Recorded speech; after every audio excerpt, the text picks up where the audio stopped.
राम राम, आदाब, सत श्री अकाल, जय हिंद, जोहार। मेरा नाम है अमित कुमार। आप देख रहे हैं हमारा खास कार्यक्रम क्या चल रहा है। आज हम मौजूद हैं राजधानी लखनऊ के इको गार्डन पर। यहाँ पर तमाम वो स्मारक कर्मचारी हैं जो अपनी मांगों को लेकर लगातार 16 दिन से धरने पर बैठे हैं। तमाम वो कर्मचारी हैं जो वेतन जैसे बढ़ाने को लेकर, तमाम मांगों को लेकर यहाँ पर धरने पर बैठे हैं। वो कर्मचारी लगातार यहाँ पर सुबह से डटे हुए हैं कड़ाके की ठंड में। हमारे साथ अध्यक्ष हैं, इनसे बात करते हैं आखिर धरना जिस प्रकार से देखा जाए, कल ये विधानसभा घेराव की तैयारी पर है और आगे की उनकी क्या रणनीति है, इसको लेकर हम इनसे चर्चा करते हैं। सर, कल जिस प्रकार से विधानसभा घेराव की तैयारी है, क्या पूरा चल रहा है? देखिए, हमारा संख्या बल आज लगभग 4,4500 कर्मचारी जो है हमारे धरना स्थल पर उपस्थित रहे। कल की पूर्ण रूप से तैयारी है। समय 3 बजे 2 बजे तक अगर शासनादेश आ जाते हैं तो वो माननीय मुख्यमंत्री जी का घेराव नहीं। मैं आपको फिर से स्पष्ट कर दूं कि माननीय मुख्यमंत्री जी का घेराव नहीं है, ना हम विधानसभा का घेराव करने जा रहे हैं। माननीय मुख्यमंत्री जी के आवास पर हम ज्ञापन सौंपने के लिए शांति पूर्वक जाएंगे। क्या आप अकेले जा रहे हैं या सारे कर्मचारी ने? समस्त कर्मचारियों के साथ माननीय मुख्यमंत्री जी को मैं बताना चाहूंगा कि ये 75 जिले के कर्मचारी हैं और इनका परिवार का भरण पोषण नहीं हो पा रहा है, जिसको लेकर के हम 17 दिनों से इन मांगों को लेकर के बैठे हैं। अब तक पूर्ण रूप से सही जानकारी पहुंचाई नहीं जा रही है। नहीं तो आप इतने दयालु हैं, कृपालु है कि आपकी दृष्टि अगर एक बार पड़ जाए, आप आदेशित कर दें, तो किसी अधिकारी की तो मजाल नहीं है कि आपकी बात को वो काट दें और तत्काल प्रभाव से आदेश निर्देशित कर देंगे। इस प्रकार से अगर देखा जाए, ज्ञापन देने के लिए जा रहे हैं तो 5 लोगों की टीम जा सकती है, लेकिन इतने कर्मचारी जाएंगे तो घेराव ही हुआ ना उसका। नहीं, उनको जानकारी होना चाहिए कि स्मारक समिति में कितने कर्मचारी भर्ती हुए हैं और उनके साथ कितना घोर अन्याय हो रहा है। हमारे साथ वो आश्रित परिवार भी जाएंगे जो 168 आश्रित परिवार हैं, जिनके बच्चों का भरण पोषण या आर्थिक स्थितियों से टूट करके भुखमरी के कगार पे है। बच्चों का जो है शिक्षा वगैरह सारी व्यवस्थाएं उनकी बाधित चल रही है, तो हमारे साथ वो भी परिवार जाएंगे और माननीय मुख्यमंत्री जी संज्ञान में लेंगे। ऐसा नहीं कि संज्ञान में नहीं लेंगे, हम लोग जाएंगे और वो अपनी दया दृष्टि हम लोगों को कृपालु है, क्योंकि माननीय योगी जी हैं, संत हैं, वो इन सब चीजों से दूर रहते हैं और हम लोगों का भला करेंगे। दया दिखाने की बात कर रहे हैं, 17 दिन से प्रदर्शन चल रहा है, तो पहले ही दया दिखा सकते थे। कर्मचारियों ने तो कार्य बहिष्कार कर दिया है, कहीं काम नहीं कर रहे हैं, तो दया तो दिखाई देनी चाहिए। तब विधानसभा घेराव करने की क्या बात है? देखिए, मुझे कहीं ना कहीं ऐसा लग रहा है कि माननीय मुख्यमंत्री महोदय जी के संज्ञान में पूर्ण रूप से बातें नहीं है। जो हम लोगों की वाजिब मांगे हैं, जो हम लोग मांग पत्र में दर्शा रहे हैं बार बार, वो पत्र माननीय मुख्यमंत्री महोदय जी को संज्ञान में या तो नहीं जा रहा, या तो जो सक्षम अधिकारी हैं उनके द्वारा पूर्ण रूप से सही जानकारी वहां तक पहुंचाई नहीं जा रही है। तो मैं कुल मिलाकर के इस चैनल के माध्यम से भी बताना चाहूंगा कि मुझे हमारे कर्मचारियों को पुनरीक्षित वेतनमान, सवेतन चिकित्सा अवकाश, दीपावली पे बोनस और क्या कहते हैं स्थायीकरण अवलिक पदोन्नति, क्योंकि 13 वर्ष होने जा रहे हैं हम लोगों का, और क्या मृताश्रित परिवार को सेवा जी तो, और CPF खाता जो लगभग 800 करोड़ रुपया हो चुका है। और ऐसा लग रहा है कि जैसे उच्च अधिकारियों के द्वारा क्रियाकलाप हो रहा है। हाँ, क्योंकि ये खाता खोल ही नहीं रहे हैं, खाता खोलने का नाम ही नहीं ले रहे हैं, जबकि खाता बहुत पहले खुल जाना चाहिए समस्त कर्मचारियों का CPF।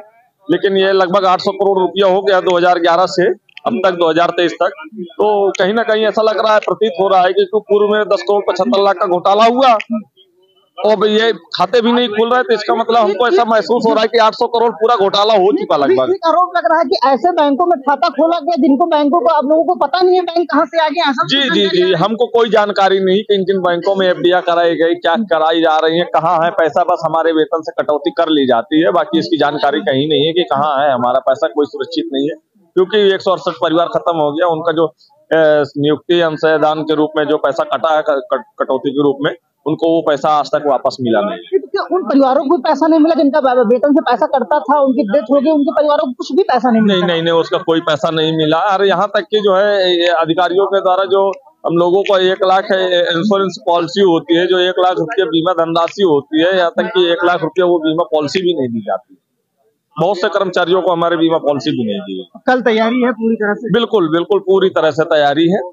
अभी या तो देखो माननीय मुख्यमंत्री महोदय सुनेंगे, या जो उनकी दया दृष्टि होगी, जो भी प्रसाद मिलेगा वो हम लेने के लिए तैयार हैं। प्रसाद में तो लाठी मिल सकती है। कोई बात नहीं, अगर वो लाठी देंगे माननीय मुख्यमंत्री जी तो हम उसको भी ले लेंगे। स्मारक में तो देखा होगा तमाम प्रदर्शन कर रहे हैं अपनी मांगों को लेकर, विधानसभा जाते हैं ज्ञापन देने के लिए, लठिया के फिर यहीं भेज दिया जाता है। कोई दिक्कत नहीं, अगर लठ देना चाहते हैं माननीय मुख्यमंत्री महोदय जी तो वो भी लेने के लिए तैयार हैं, लेकिन ऐसा हम लोग उम्मीद नहीं करते हैं कि माननीय मुख्यमंत्री महोदय जी यासी मुख्यमंत्री हैं और वो दयालु भी हैं। इस चीज को जो भी बात बोलते हैं वो मुस्कुराते हुए बोलते हैं, तो इससे ये प्रतीत होता है कि जो है कि बहुत उम्मीदें हैं हम लोगों को, क्योंकि अब माननीय योगी आदित्यनाथ जी हैं तो थोड़ा सा नाम का फर्क मेरा टाइटल पे भी जो आदित्य है तो उसकी वजह से मेरा भी महसूस होता है अंदर से मुझे महसूस होता है कि नहीं, कहीं ना कहीं जैसे हम लोगों के लिए दया दृष्टि लेकर के बैठे हैं, उन आश्रित परिवार के घरों में चिराग जलाने के लिए बैठे हैं, तो ऐसा नहीं है कि उनके अंदर दया दृष्टि नहीं रहेगी और हमारी मांगों को सुनेंगे नहीं और शासनादेश निर्गत नहीं कराएंगे संबंधित अधिकारियों को निर्देशित करके।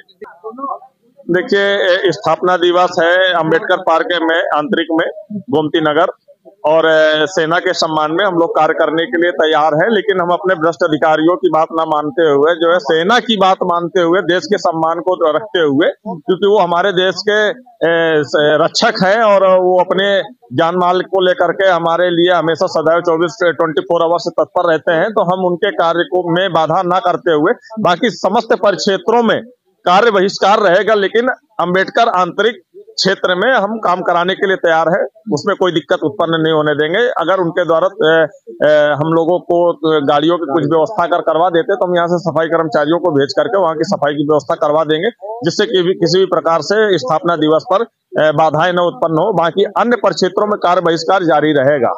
अच्छा, जब इस बार से धरना है, क्या धरना जिस प्रकार से निरंतर जारी, क्या कल भी धरना आप लोगों का जारी? बिल्कुल बिल्कुल, आंदोलन उसी तरह हमारा संघर्ष जारी रहेगा। बाकी कुछ कर्मचारियों को भेज करके वहाँ की सुचारू रूप से व्यवस्था, जो सफाई व्यवस्था बाधित हुई है उसको हम पूर्ण रूप से जो है सफाई व्यवस्था जारी करवा देंगे। जब तक उनका कार्य निपट नहीं जाता है तब तक हम कार्य कराने के लिए तैयार हैं, उसमें कोई दिक्कत नहीं। संगठन ने आह्वान किया है कि कल जो मुख्यमंत्री आवास का घेराव करने के लिए आप लोग जा रहे हैं, तो क्या कल आप लोग आवास का भी घेराव करेंगे? नहीं, हाँ बिल्कुल बिल्कुल, जो समय तय है हम कुछ संख्या के बल के साथ जा सकते हैं। बाकी हमारे यहाँ 4000 कर्मचारी हैं, मगर 1000 कर्मचारी भी वहाँ भेज देंगे तो सफाई व्यवस्था 1 घंटे में ही पूरी सारी निपट जाएगी, कोई दिक्कत नहीं उससे हम। बिल्कुल, ये हमारे साथ तमाम कर्मचारी थे, इनका साफ तौर पर यही कहना है कि कल ये विधानसभा घेराव के लिए जाएंगे या फिर मुख्यमंत्री को ज्ञापन सौंपने के लिए अब पहुंचेंगे। इनको उम्मीद है कि इनका ज्ञापन पहुंचेगा, मुख्यमंत्री के संज्ञान में आएगा और इनकी मांगे जो है वो पूरी होगी। सहयोगी जयसर तिवारी के साथ अमित सिंह, लखनऊ।